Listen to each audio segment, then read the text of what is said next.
I want to welcome you all to our February 2020 annual meeting of the members. This annual meeting is required by our governing documents, but even if it weren't, I think we all agree that it's important that the membership comes together annually to review the Stonebridge reality. The purpose of this meeting is fourfold. First, to publicly inform the membership about the state of our financial condition. I don't want to be a spoiler, but as you will hear from our treasurer and our auditing firm, we are sound. Second, to review the activities and accomplishments of this past year, allowing all of us to reflect on what Stonebridge brought this year to our lifestyle expectations. Third, to briefly review what comes next. And fourth, but not least, to formally retire 3 current board members and to formally welcome and seat 3 new board members. The 2019-2020 board meeting ends at the close of this meeting. With that being said, I'm going to ask our secretary, Betsy Gallo, to assure proof of notice and whether we have reached a quorum. I can certify that proper notice was posted and that we have a quorum. We have over 308 signed proxies. Thank you. Good job. With that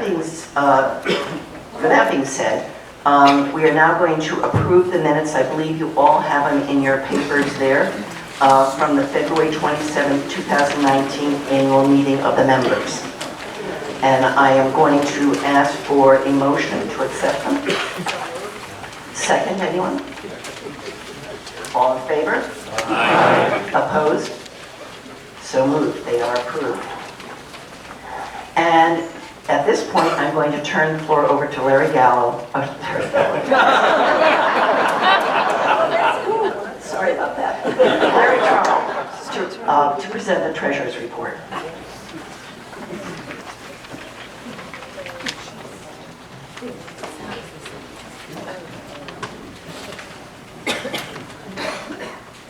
Okay, no one was more surprised at that than me.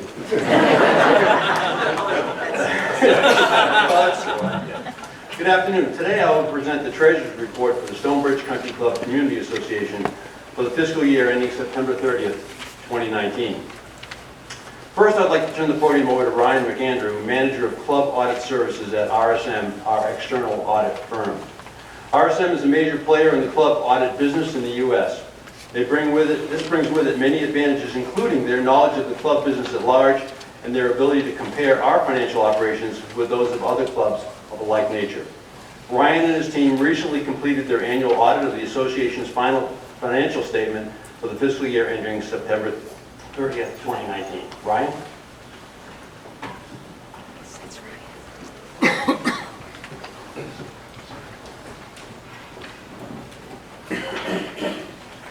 Thank you, Larry, and good afternoon, everyone. So, I'm just going to give just a short synopsis of, from our standpoint, the financial strength of the club, and also just to give a little bit of an idea of the audit scorecard. So again, you've had some changes here in the accounting function, and I just want to report that everything is moving smoothly as usual, and that there's no issues on that end. So first, my bio, again, I think Larry introduced me well enough, so. So the audit report card, first, we had a clean unmodified opinion, previously unqualified for those that have been in the accounting field for a while. We didn't have any disagreements or difficulties encountered with management during the audit process. We didn't have any audit adjustments, and I think that that's really a big point to touch upon, and this is kind of a consistency throughout the years. So the transition from Stephanie to Debbie, obviously there was no fall off there, and Debbie, we appreciate everything that you did for us and for our team. And further, it's about 15% of our clients actually have that. So the financial statements that the board and the finance committee are working with, those that are looking at internal financial statements throughout the year, those numbers are true numbers. So I think it's really, really important to know that. And then further, we didn't have any significant difficulties in performing the audit. It was a clean audit process. So I have some numbers up here, and I'm just going to cut through it because we've been doing this 3-year look back now for a few years, and I think it's just important to kind of look at the tenets of what's going on here. So there's significant cash in the bank, both operationally and capital-wise. There's continued reinvestment in the facility to outpace depreciation. You have continued scheduled pay down of debt. Your break even in operations, which you're seeing there at the bottom line, You're growing the reserve fund, you're growing the operating fund from a net asset standpoint, and it's just, you're showing that financial strength year over year. And so all of these are pieces of the puzzle that tell you, you know, the club is worth more now than it was 3 years ago. So obviously all the members and those that are involved as stakeholders here at the club everything is better off. So again, if you look at all those numbers, you're going to see a positive momentum from 17 to 19, and there's all indications on our end that those numbers are going to continue to improve over time. So I'm going to go through some graphical representations of the 2019 audit results, and we're going to be looking at budget. We also have a peer group of about 30 clubs that are like yours in this area to do some benchmarking. So to Larry's point, we have audited financial statement data for 250 clubs in the country, of which a subset in this area, 30 clubs, we're able to pull that data out and compare you all against that. Again, there's a range of scales with that club, those clubs, but at the end of the day, you're looking at clubs that are like you from a kind of a high-level standpoint. So again, you're a CIRA, a Common Interest Real Estate Association. So that's the classification. When you see that Southwest CIRA, that's what that means. And the data that we have is compiled through December 31st, 2018, and our new data for 2019 will come out sometime in June. So the first thing I want to look at here with the 2019 versus the budget is the fact that the graphs look so alike. And I think that you'll see that kind of as a consistency throughout this, throughout looking at these various graphs. So this is your revenue comparison. Your budget, 8.9 million. Your actual, 8.9 million. So again, when we're talking about the consistency between these two graphs, we're talking about the fact that management and the board of directors, the finance committee, those involved in the budget process had a philosophy, and they executed it. And they obviously executed it with a little bit of an excess in terms of the positive variance of budget for 2019. So again, that's the important thing. You're going to look at the trends graphs and you're going to want to say, I want to be like X, but really you want to be like you, and that's part of the budget process. So I think this is showing that whoever you are, when you're looking at the mission statements and the vision statements that were up before the presentation started, you're executing upon that vision. So, and again, this is speaking to your trend group.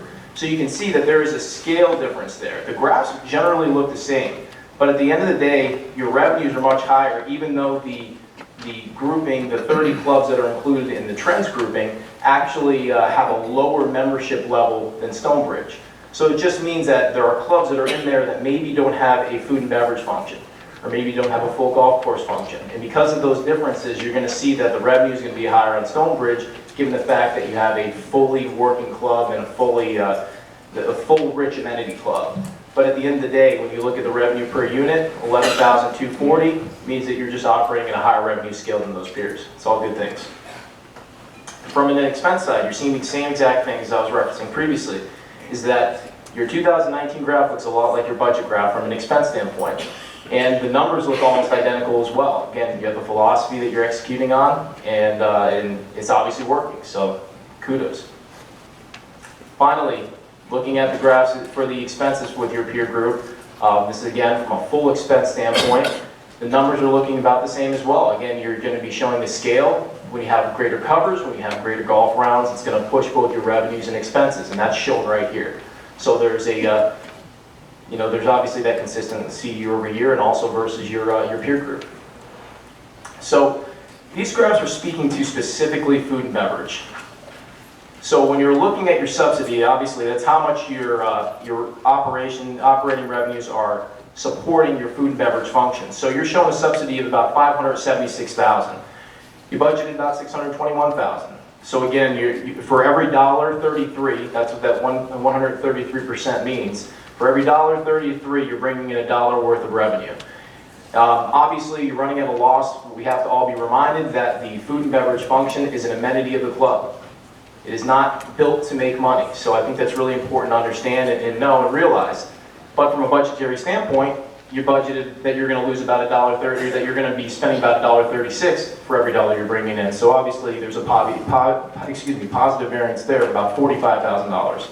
And again, it's about executing upon those budget assumptions. Management board, the finance committee, those involved in the budget process obviously executed their goal, which is why you're so close to budget, and even more so from a budgetary standpoint. Then we get to your peer group here. So you're running about $100,000 better subsidy from a peer group standpoint. And then you're looking at a per unit standpoint, 721 for Stonebridge versus 770. So even when you break it down to the fact that there's greater amount of units here in Stonebridge versus your peer group, you're still showing that you're running a lesser subsidy per unit than the peer group. And with my comments, I'm just going to leave you with one challenge, I guess, for the remainder of 2020 or the 2020 season, is that please get to know your club bartenders. Because you see that 28.3% there for your beverage, your peer group's outpacing you right now. So that's my challenge for the remainder of the year. Good luck, and I believe in you. You can do it. Thank you.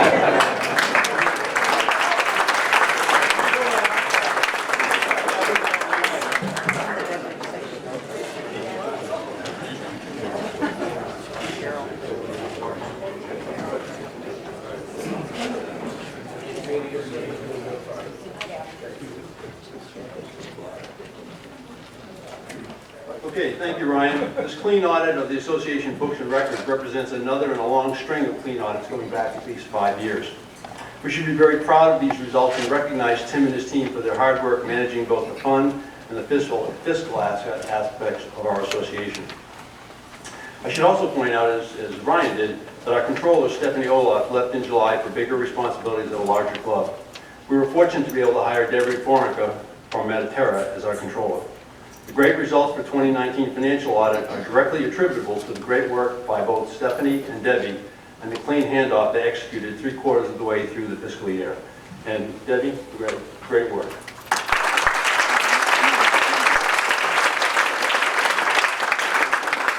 You need to stand up so people know who you are. This is Debbie Paul.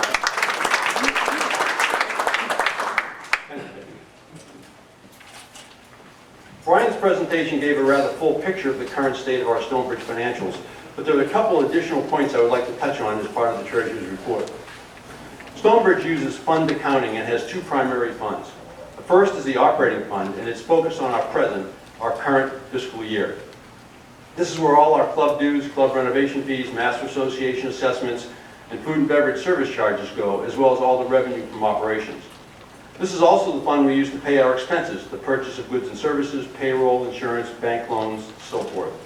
Ryan's audit report spoke primarily to this operating fund and the accounting processes that go along with it. The second fund is the replacement of the reserve fund that is focused on our future. We'll talk a little more about that in a few minutes. I don't plan to go into much detail about the operating fund. Ryan just did that, addressing it, but I will address it, and Ryan addressed it and said it was in fine shape. I would, however, like to mention a few highlights with regard to this fund. In 2019, we played 42,266 rounds of golf on our golf course.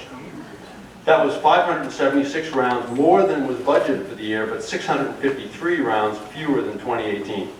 That reduction from 2018 was driven primarily by 6 unbudgeted rain days we had in 2019. And just as a data point, a rain day in season can mean 200 or more fewer golf rounds. So it's a big deal when it rains out here in season. The golf revenue for 2019 was $1,234,000, approximately $2,000 less than budget, but $28,000 less than 2018, largely driven again by the weather.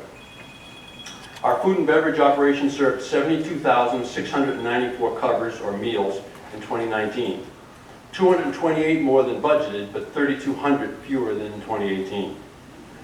Food and beverage revenue was $1,707,000, or $2,000 less than budget for 2019, but $24,000 more than 2018, and that was driven primarily by an increase in beverage sales. So you take that to whatever you think that means. Speaking of beverage sales, the beverage component of the food and beverage revenue was $483,000, approximately $3,000 less than budget, but $11,000 more than 2018. So good job there, but there's room for improvement. And finally, as Ryan reported, we finished the 2019 fiscal year with a slight surplus of $10,000. The staff budgets to bring this $8 million of revenue and expenses in at zero surplus, zero deficit for the year. The club's objective is to maximize the members' satisfaction within the budget provided by the board. This is something I think Tim and the staff did quite well this last year. Let's move on and talk about the other important component of the club's financial operation, the replacement fund, known as the reserves. There are two reserve accounts. The Master Association Capital Reserve is the primary reserve account and is established by our governing documents. This is where your annual $1,100 Master Association Capital Reserve dues go. The other reserve account is the Working Capital Reserve account, and this is where the money we contributed when we purchased our unit in Stonebridge. It's also established by the Stonebridge declarations. Today, that contribution to the club's working capital is $4,032 for an external buyer, $806 for an internal buyer or current resident. The purpose of these reserves is, as stated in the statute, to replace, repair, and add to capital assets. Let me take a minute to explain a bit about the reserves. Our reserve schedule is a set of Excel spreadsheets maintained by Debbie. These schedules include more than 528 individual capital assets that are currently in operation and will, based on each item's useful life, eventually need to be repaired or replaced. This includes such assets as the 21 wood bulkheads and 4 wood bridges in the golf course, the irrigation pumps, the tennis courts, the 42 air conditioning units in operation around the property, all the major pieces of kitchen equipment, clubhouse furniture, and much more. The spreadsheet records the initial cost of each of these 528 items, its useful life, the year we expect to repair or replace it, and how much we think we'll have to pay for it when we repair or replace it. The spreadsheet projects this out 20 years, currently out through 2041. This chart shows the reserve status as of 30 September 2019, the last day of the 2019 fiscal year. There are a couple points I want to make about this chart. You notice that across the top of the chart, on the horizontal, there are actually 3 accounts shown. The first 2 we talked about in the last slide, the Master Capital Reserve and the Resale Reserve. The third is the Risk Mitigation Fund. This is the fund the board established a few years ago as a small buffer against unknown risks that we may face. The Risk Mitigation Fund has been where the board has recently directed year-end surpluses. The board recently added $10,000, the $10,000 surplus from 2019 to this risk fund. I'll point out that this risk fund, although small, helped a great deal when Hurricane Irma hit in 2017. At that time, the Risk Mitigation Fund balance was approximately $154,000. The fund provided the board with access to funds to immediately start recovery work. It's small, but it's a wise use of our typically small surpluses. On the vertical, there are a couple of lines I want to also briefly explain. The first is the FY20 capital assessment. Our members were billed in August of 2019 for the 2020 capital assessment, so these funds were part of the September 30th end of year fiscal balance. The other is the neighborhood assessment. You recall that last year the Master Association took over maintenance responsibilities for the stretch of Winding Oaks Way from the airport gate to the club and split the cost of replacing all the shrubs and landscaping with the 4 affected neighborhoods. The association underwrote the work and billed the affected neighborhoods for their share. The $35,000 on the chart reflect the receivables due from the neighborhoods as of 30 September 2019. On the far right of the column, you'll see that we started 2019 with $1,855,220 in reserves and finished the fiscal year 2019 with $1,936,945 in reserves. All in all, we believe the reserves are adequately funded for the scope of work currently contemplated for the 528 assets currently included in the reserve schedule. I need to point out that should the association consider projects beyond the scope of those already planned for in the reserve schedule, we would need to find a way to fund those projects. Each year, in developing the budget, the staff establishes a list of projects to be undertaken with the reserve funds. These projects are primarily taken from the reserve schedule. In addition, other items are sometimes included in the budget, and occasionally we get a surprise, such as the unexpected need to replace the fire hydrant and shut-off valve in front of the club this last year for a cost of $27,000. Because our reserves are pooled, the board can move funds and projects as necessary to address such a surprise. This chart shows the list of major projects the board undertook in 2019 with our reserve funds. Most of these projects were funded with master capital reserves. The last 5 items were funded with a resale reserve, which the board typically uses to add new assets. Keeping the reserve fund healthy is a major responsibility of the board and the finance committee. With that in mind, the Finance Committee has recommended that management include in the 2021 budget a line item to engage an outside asset management firm to assist in periodically evaluating each asset's estimated useful lives and future costs. While periodic reviews are currently done by the Stonebridge staff, the committee believes ensuring the health of our reserves is important enough that a more formal and regular process of evaluating the adequacy of the reserves should be established. In addition to his report on the financial assets audits, Ryan also talked about how Stonebridge compared to other Southwest Florida Sierra clubs. The board has spoken frequently about the importance of staying competitive in Southwest Florida real estate market. Our focus on competitiveness has two components. First, our desire to have and enjoy the club and community amenities that are in line with other high-performing clubs of our size and scope. And second, our desire to retain our home values in this very competitive Southwest Florida real estate market. Many factors contribute to the competitiveness ranging from how we care for the physical assets that belong to us collectively, the club facilities, to how we maintain the physical assets that belong to us individually, our homes. Staying competitive is a joint effort of the members, the board, and the club management.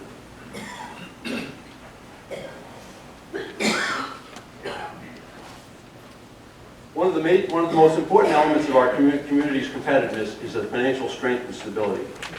Every club has its own strengths and challenges, but a common feature of all successful clubs is financial strength and stability. A club can't flourish without it. I'm happy to report to you today Stonebridge is financially strong and stable.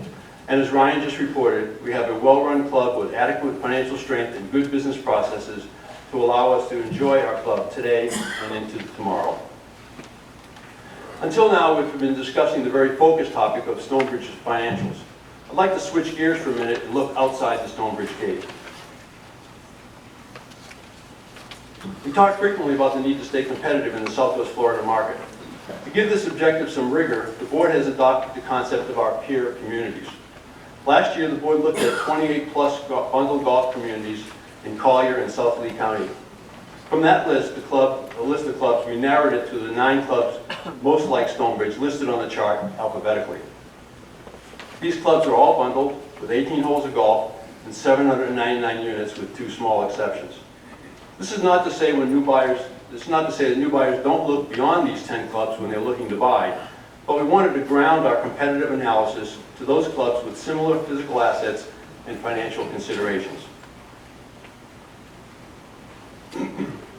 We talked about this peer community benchmarking chart at some length last year. You'll remember this chart shows the cost of ownership for Stonebridge and our 9 peer communities listed in ascending order by cost of ownership. The data was gathered in 2018 by Stephanie Olaf, our previous controller. She called her fellow controllers at each of the clubs and gathered the data. Based on our experience gathering this data, we concluded that no other method was reliable. Controller to controller is the best way to get accurate data. Pulling together data based on the personal working relationships between controllers also drove us to be very careful about how we use this data. That's why we labeled the clubs as Club A, B, C, and so forth. And that's why we don't use this chart as advertising for Stonebridge. Its purpose is solely for us to understand our cost of ownership in comparison with our peers. The point of the chart is to keep an eye on where we fit in with these peers, recognizing that each club has a different culture, personality, and objectives, and their cost of ownership reflects that. For example, the $400 annual contribution to reserves at Club F would indicate that either they have very few capital assets to reserve for, which I doubt, or their fiscal philosophy is to assess their members whenever there's a need to repair or replace a major asset. Another example are the club social programs. Some clubs, like Stonebridge, have an active social program, as Ryan just alluded to, and bring in entertainment. Others do not. Drilling into the comparison at this level would be difficult. We do this analysis at a high level because to go much deeper would drive the need to drill into the many variables baked into each club's budget, would be much more intrusive, and probably be met with resistance from the other clubs. This benchmarking analysis is as close as we can reasonably get to apples comparison. It's not perfect, but it does give us a sense of where we stand in the Southwest Florida bundled golf market. We will update this chart at the end of the year, but there's one update I wanted to give to you right now. Club label Club G recently voted to undertake a renovation of their clubhouse and other facilities. While they are offering several payment programs, the standard member fee will be $960 a year for 10 years.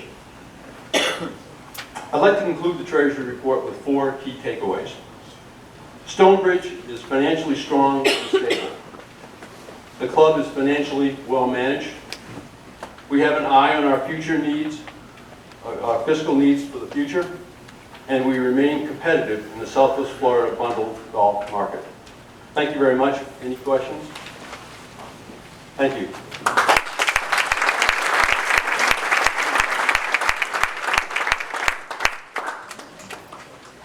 Thank you, Larry.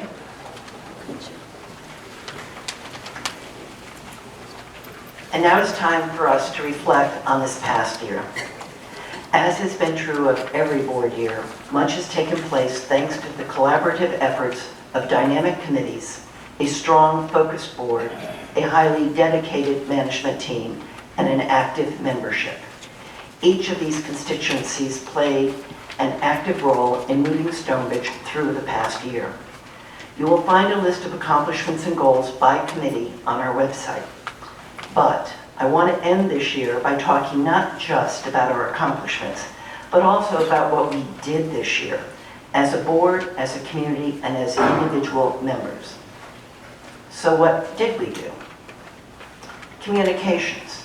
This is a topic that I personally tried very hard to stay on top of, sometimes with admittedly mixed success, but it was an attempt.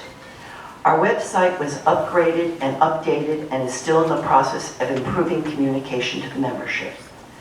We conducted 5 town hall meetings to inform membership about golf course master plan, member survey results, the fiscal year 2020 budget, Hotwire's service contract, and the Meet the Candidates night. We also expanded the use of the President's Letter to the membership to address very current issues before they reached a critical stage of rumor.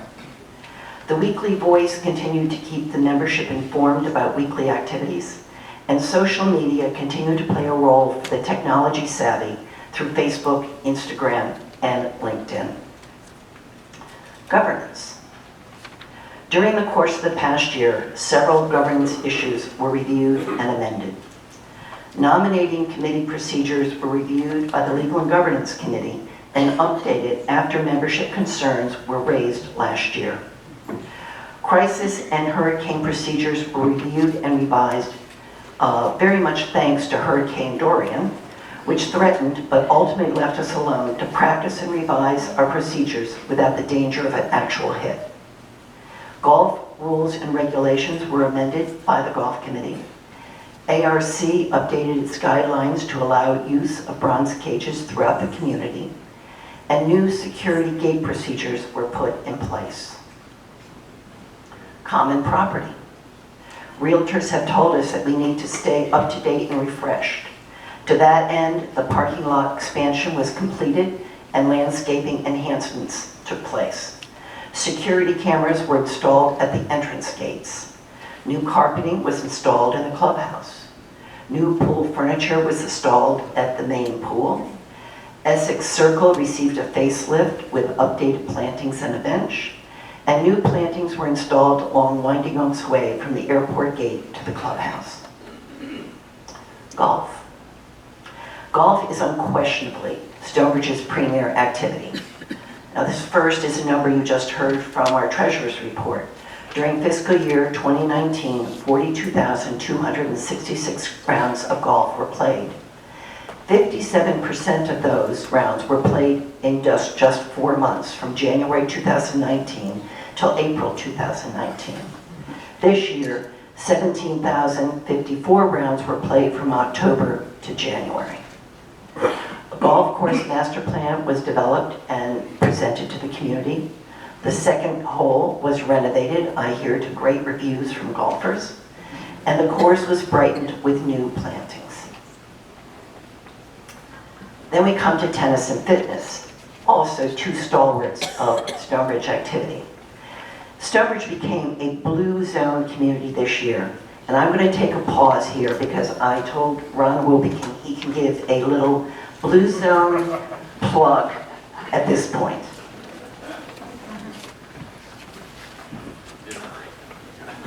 So just a little plug on Blue Zones. I think most of you know that we are a Blue Zones community, and because of that, we've been awarded a health fair, which is going to be held on March 9th from 1 to 3. It's going to be right here, Tim, I think right here in this room.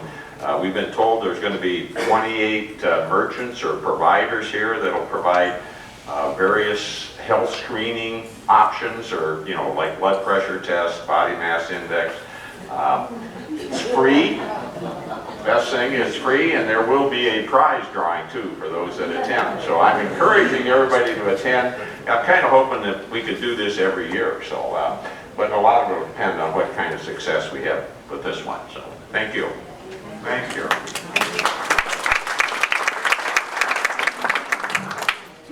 The tennis program remains a Stonebridge strength, completing 25 team matches this year and supporting 150 to 200 member tennis players. The fitness program, there is a lot to be said here, and I think that many of you will be surprised by the numbers. Fitness classes were generally maxed out. Approximately 80 to 100 members use the fitness center every day in season. Approximately 60 classes were conducted per month in season, for a total of 420 classes for the year. These classes average 10 to 12 attendees per class, for a total of 4,200 to 5,040 class hours for the year. The Parkinson's boxing class and golf fitness classes continue to grow. Peloton bikes have been added to the program, with 1 in place and 2 on order. Our food and beverage team and options have always generated a lot of interest. This year, food and beverage team has been reorganized, bringing more excitement to our dining venues and options. All food and beverage venues were not only popular, providing something for almost everyone, but also exciting, with new menu options introduced throughout the year and dietary icons added to the menus. For fiscal year 2019, exactly 72,694 meals were served. Now that's not 72,795, 695, it was 694. 59% were served in the 4-month period from January 2019 to April 2019. And for this year, from October to January, 26,686 meals have been served. Pub night has been introduced. In addition, we enjoyed an incredible welcome back Halloween party, followed by a fabulous New Year's Eve celebration, followed by an amazing 25th anniversary celebration.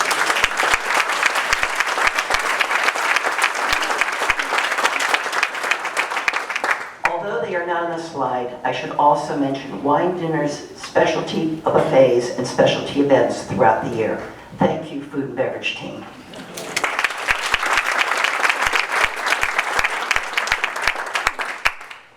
Stonebridge has always been a particularly giving and caring community.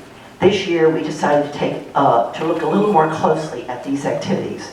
To that end, an ad hoc community outreach committee was formed. That committee identified approximately 50 outreach activities supported by various individual members or individual groups within Stonebridge, mostly acting on their own.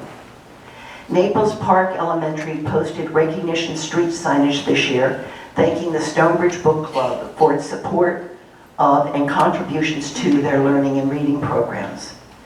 Stonebridge accepted a plaque of recognition for members' participation in Habitat for Humanity projects.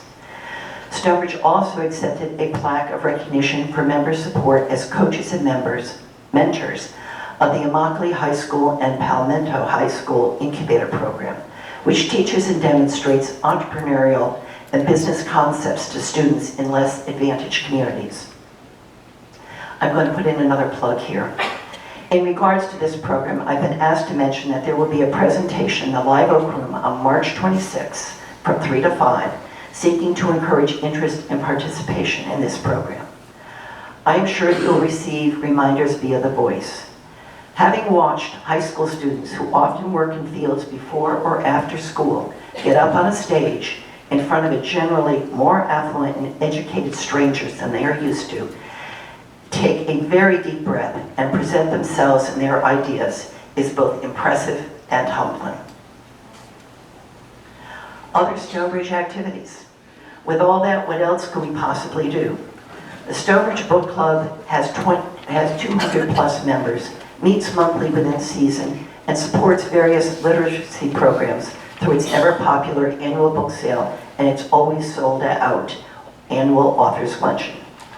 Audubon tours are scheduled throughout the season, celebrating our designation as an Audubon community. The annual fashion show was again a sold-out event. As often was and is monthly trivia night. Multiple forms and levels of bridge, from inter-club duplicate to social bridge, and levels in between, could and can be found throughout the week. Multiple levels of mahjong, from beginner to passionate, are also available weekly in season, as are basic canasta and recently introduced hand and foot canasta. But let's not forget our neighborhoods. Some of our neighborhoods added new interests and exciting visuals to the community this year. Braeburn brought a charming look to their community through new paver driveways and paver sidewalks. Middleburg has just celebrated the completion of their new pathway to Winding Oaks Way, and Manchester has just uplighted their entrance and their islands, possibly challenging other communities to do the same. This does not take into account the many community-sponsored events and book clubs. I'm sure that I have missed something or someone, but I think that you all get the idea. As you can see, we at Stonebridge are very busy. But as is true every year, there is still much to be done.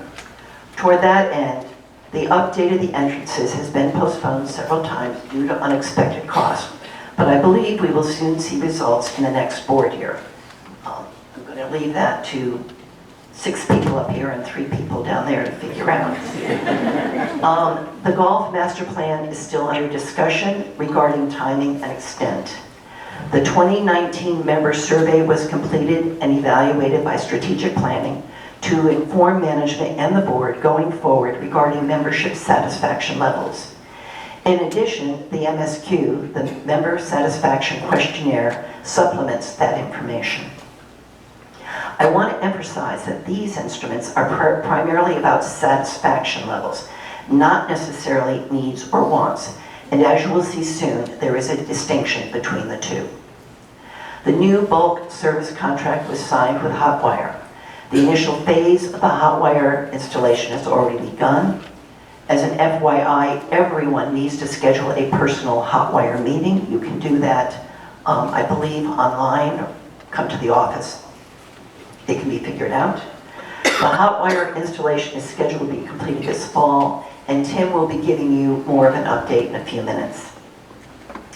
Cornerstone Decision Support has been hired to conduct focus groups and a survey to evaluate membership's vision for the future of Stonebridge, not satisfaction level. As I said previously, there is a difference. They have completed their first step, limited focus groups, and are developing a survey instrument based upon what they heard in those groups to be sent to members within the week. Please be on the lookout for this survey, and please participate. The better the response rate, the more likely the results will accurately reflect the needs and wants of the Stonebridge membership as a whole, and will allow future boards to move Stonebridge forward to the satisfaction of those members. The concentration of this project is, what do we need? What do we want? What is our order of preferences? And finally, and most importantly, what are we willing to pay? As you can see, all the committees in the membership have been incredibly active, and I am incredibly proud to have been at least a part of some of that activity. And with that, I finish my report.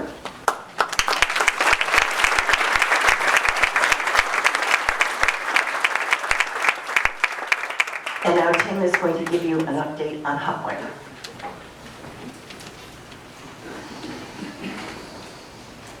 All right. very much. I'll just mention too that when the Cornerstone survey comes out later this week, we'll be running drawings. So the sooner that you fill out the survey, the more opportunities you have to win. We did that last year with the member survey, and we had a great response. So we'll have 3 drawings while that survey is active, which will be active for about 3.5 weeks. So the sooner you complete the survey, the more drawings you'll be in. So let's talk about Hotwire. So we're going to talk a little bit about what Hotwire has accomplished so far. They've been very busy. We're ahead of schedule, I'm glad to say. You can see on the slide that they've completed 100% of the drop conduits. These are the conduits that run from the side of each building, typically to the rear of the property, in some cases to the front of the property. That's been completed on 100% for all MDUs or multiple dwelling units or condominiums, as well as the single-family homes. Then there is the fiber pulls. This is where they're pulling the fiber from the side of each building to the rear or front of the property, and we are 20% complete on that phase. And then within the condominiums, they have to pull a fiber line from the first to second floor. This requires access to both first and second floor at the same time. They've started that process in Carrington, and we are 15% completed of all MDUs, and that is anticipated to be finished in April. The construction, the major construction, is the fiber backbone is what they call it. That's the main fiber run that goes throughout the entire community, and we are already 30% complete on that. Mrs. Boney mentioned about the one-on-one consultations that everyone will need to have at some point. They've completed 114 to date, so they've completed 14% of the 799. This slide's a little bit tough to see, and I heard somebody say in the audience earlier it was tough to see some of the slides from the audit partner. All of the slides will be up on the website, so you'll be able to see it clearly.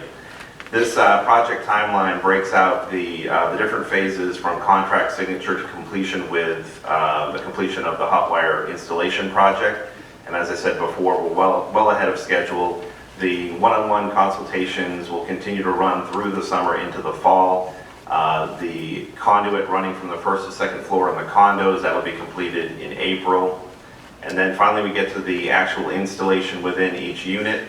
We're projecting right now that that will start in August and then run through December. So a couple of helpful reminders. I've had a lot of questions that have come up over the last few months. And one of the things that we want to remind everyone of is after Hotwire is live in your home, meaning everything is up and running in your home, then you can go ahead and terminate other services. So the sooner that you can get everything up and running, the sooner you can cancel if you have additional services with Hotwire or CenturyLink. One of the things we want to emphasize is not to cancel your phone service until you are live with Hotwire, because you could run the risk of losing your phone number. Otherwise, you can transfer your phone number over to Hotwire if you choose to do that.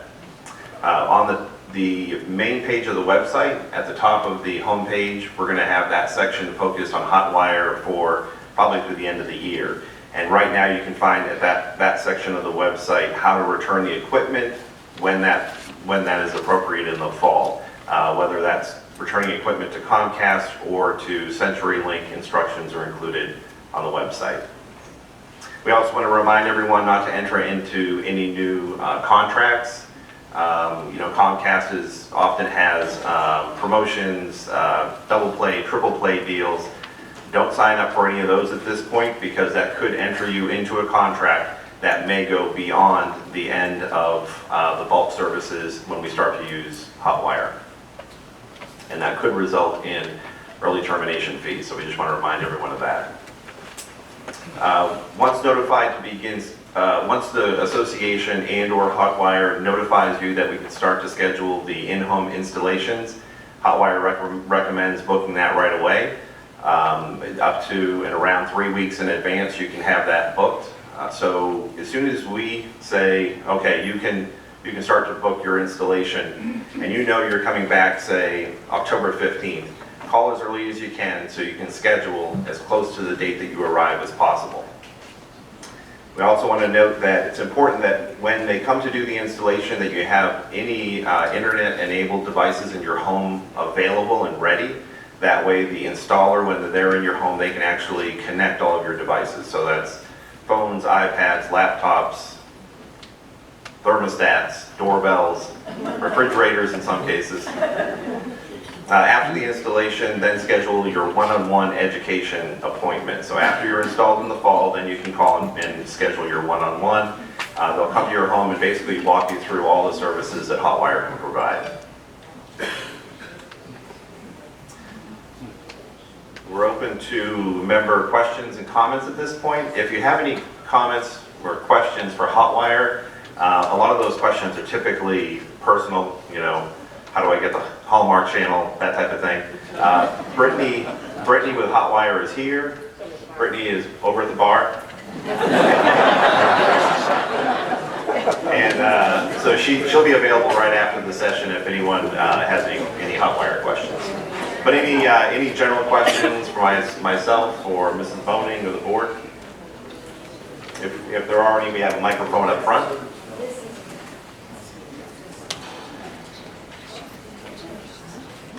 No questions? Okay. No questions, okay.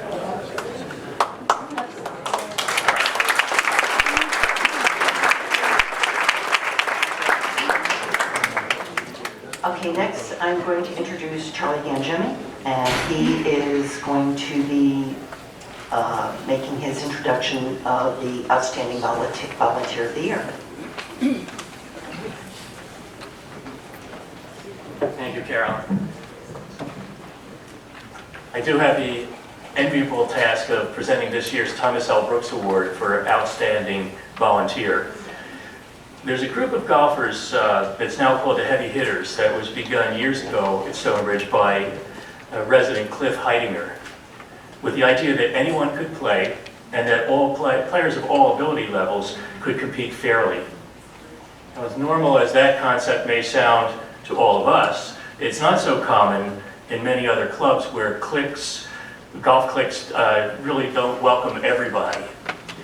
Sadly, Cliff Heidinger passed away in 2010, but the man who filled his shoes, this year's Brooks Award recipient, expanded the program and added a new wrinkle that has brought to Stonebridge an enormous amount of positive recognition in recent years.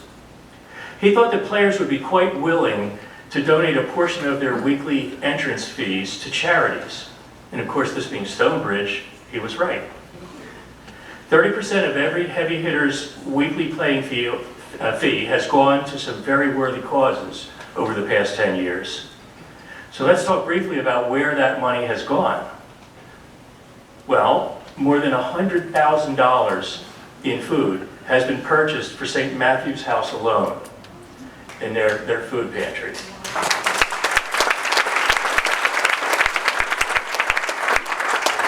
A small team finds out what the pantry needs, goes out and does the shopping, and delivers the food to St. Matthew's House. Three years ago, Stonebridge Heavy Hitters began donating to the American Military Veterans Foundation and some other local charities that include Folds of Honor, which provides scholarships to family of fallen soldiers, Salute to Veterans, Swinging with Purpose, which I know a lot of you are aware it supports women and girls and children in jeopardy due to homelessness, poverty, domestic violence, and the Parkinson's Association of Southwest Florida. More than $15,000 has been donated to these charities. Through his leadership, the Heavy Hitters Group has also supported first responders. When Fort Myers police officer Jobbers Miller lost his life in the line of duty, his family received $1,000. So did local firefighter Doug Holden when he needed a kidney transplant. When Hurricane Irma struck and devastated the homes of a number of our staff members in 2017, $2,000 from the Heavy Hitters was given to the Employee Relief Fund. Now, I'm sure I've left out a number of other great causes that has been supported by the Heavy Hitters, but to sum all of this up, more than $150,000 has been raised and donated in the name of Stonebridge Heavy Hitters over the past 10 years.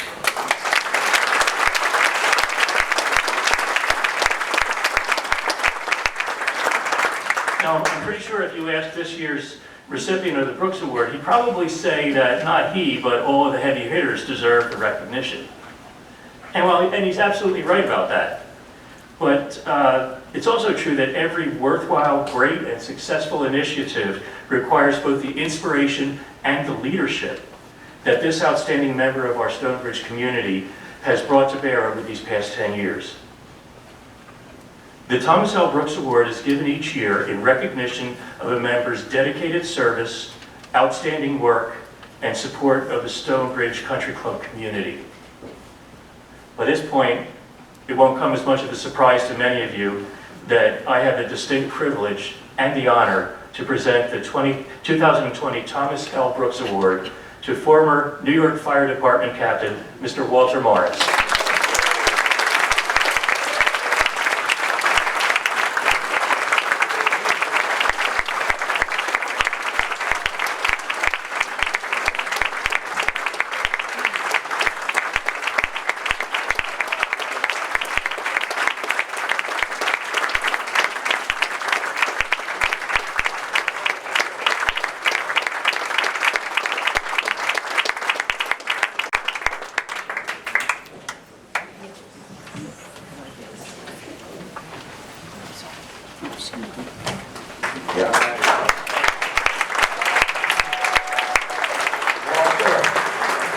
Speaking on behalf of all of the present and past members who served on the board of directors, we certainly congratulate you and we thank you for all you have done. It's just wonderful, not only for the joy that you gave to all the golfers, but to the great help, that you have given to all those charitable organizations, those needy people. And on behalf of all of the members of Stonebridge Country Club, thank you, Walter.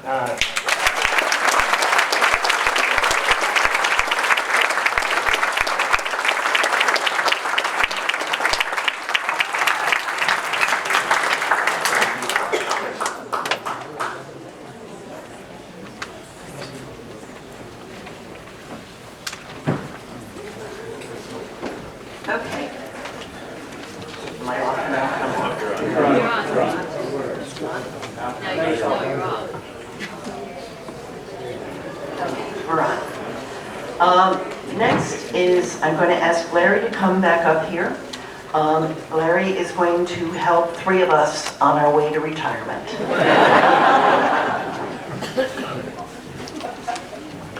More like I have to catch up with you to get you to do it, because you're running off. You know, we have a wonderful club here, and I think you all appreciate that. That's why you're here. But you know, as you think about how we get a club like this, it's by individual contributions of people who volunteered their time and their talent. Joan and I have some friends who just bought a home in a local area, another club that's just getting started. They're just doing their developer turnover. And all we can think of is good luck. All the things that have to be sorted out, and all the financial things, and who's going to do what to whom, we're going to have committees, what are they going to do. We're past all that. We have a well-functioning operation that we can all love and enjoy. But we've got to remember that association that we love and enjoy so much was built on individual bricks of individual volunteers. And the reason we're where we are today is because of the decisions so many people made over the past 25 years, including the three people who are going to recognize here today. First I'd like to recognize is Ron Wobeking. Ron, come on up.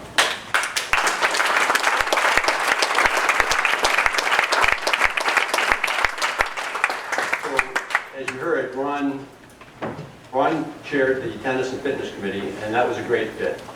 And one time we started talking about the Blue Zone, and Ron said, "I'll look into that. You know, I'll look into that. Sounds interesting."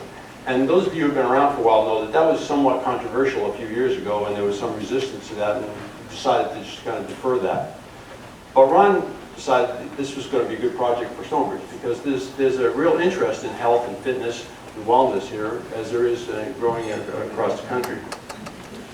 So Ron took this on, and he took it on in a very careful way, knowing that there had been some resistance to it in the past. He very carefully set up meetings, had discussions, brought people in, brought speakers in, and slowly, we finally built it to where we in record time, got accepted by the Blue Zone Committee to be a Blue Zone community.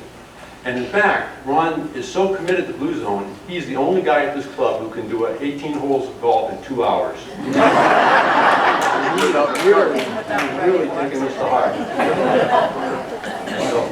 But I'd like to recognize Ron King for all the work he did in the past 3 years, his volunteer time here, and stepping up to be an integral part of those bricks that build the edifice that is Stonebridge Country Club. Ron?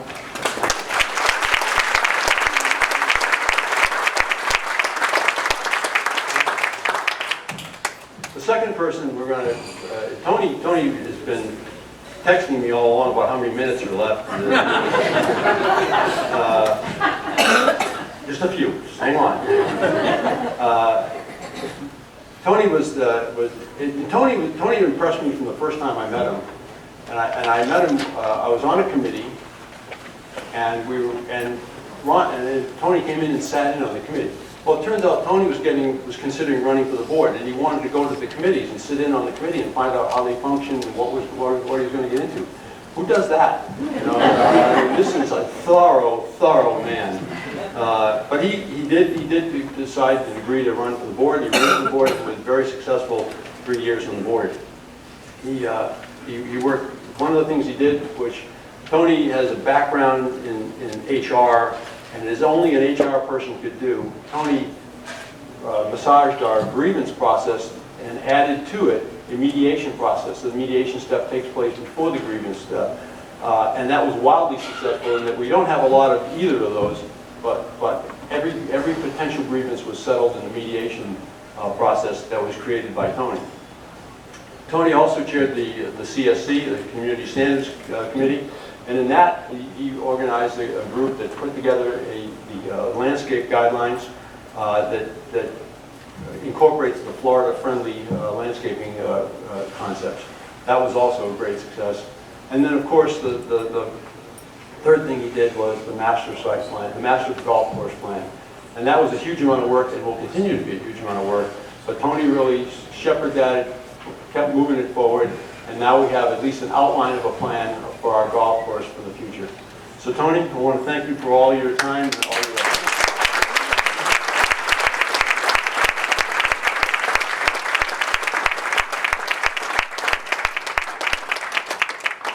And finally, Madam President. Now, Carolyn, you know, when you volunteer for a committee, you step up. You agree to contribute time, and you step up beyond the other members and say, I'm going to commit some time to do my part to help Stonebridge, and we appreciate all of our volunteers. When you volunteer to run for the board, you step up again. More time, more effort, more responsibility, kind of sometimes cutting into your golf and tennis, but you love it, you do it because it's for Stonebridge and you love the community. When you become president of the board, you step up again, and you're on 24 hours a day, getting emails, tweets.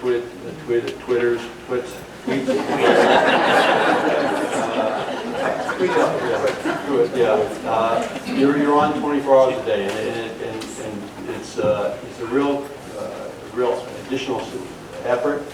But Carol did it willingly and pleasantly, and Carol was never afraid. And I respect her tremendously for this.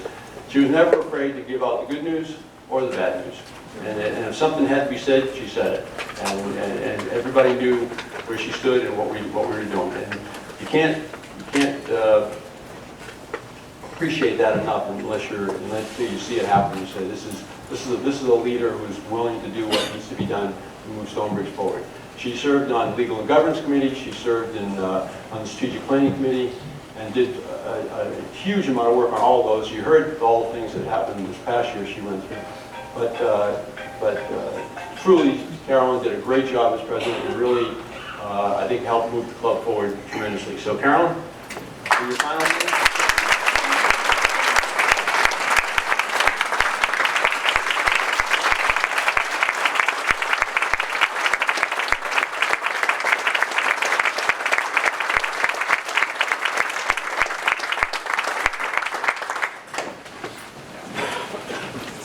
Larry.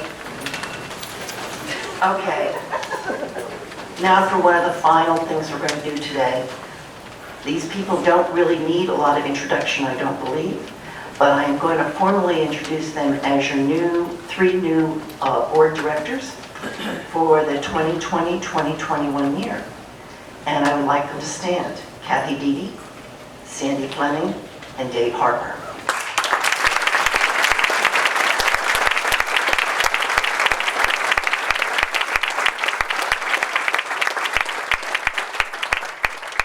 I know you will all give them the support that you've given this year's board and previous year's board, and I know that these boards just keep getting better and better, and we're going to have a great year next year.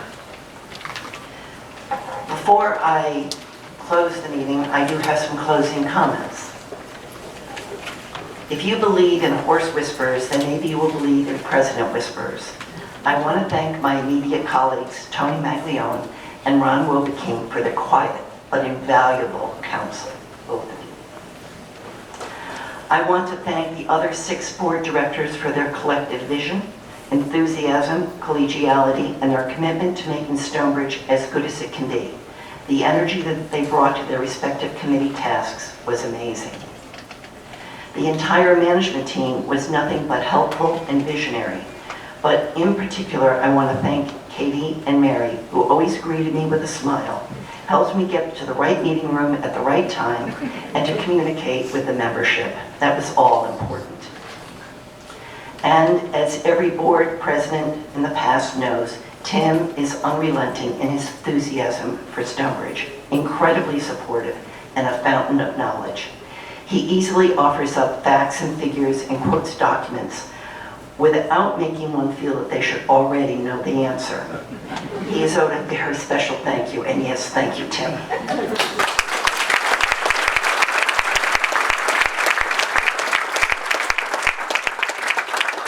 I also want to thank the members of Stonebridge who periodically offered up generous and supportive comments, briefly, quietly, and often in passing. Very often when it was most needed. You know who you are, but you probably don't know how important those comments really were. And finally, I have to thank Richard for his support and advice. He always knew that there was no guarantee that I would take it, and often enough I didn't. But he patiently listened to my brilliant thoughts and my occasional rants. To all of you, my sincere thank you.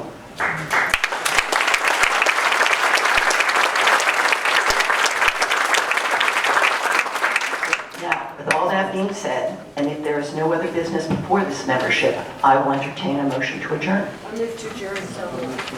Second? We already did. All in favor? Aye. All opposed? Okay. Good night.